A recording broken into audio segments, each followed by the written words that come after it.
169 to 172 in many ways is the culmination of everything that has happened up until this point in Book 4. And so Virgil says here in 169, that first day was the cause of her downfall, and that first day was the cause of her troubles, of her bad things. 4.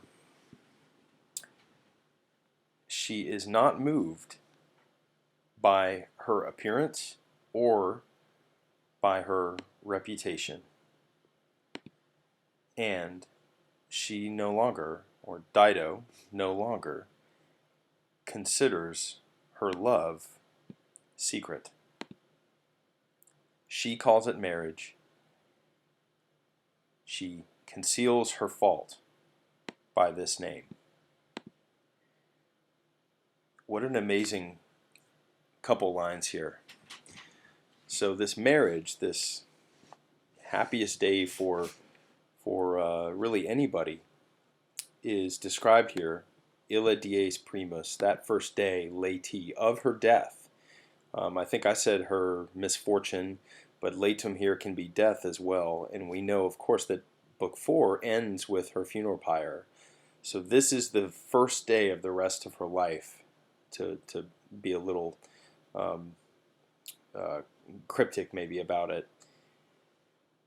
And illa dies primus was the cause of her troubles.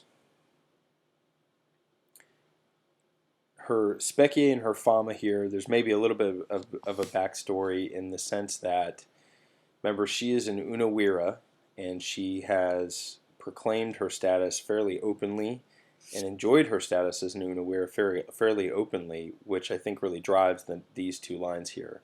So she is moved not by the appearance of now being love-struck by this foreigner, and she is not moved, concerned with any kind of rumor or maybe her reputation. Of course, if we're going to translate this as rumor, we're definitely looking ahead to the next couple lines when we talk about fama with a capital F, the horrible monster that spreads gossip. She doesn't consider her love secret anymore.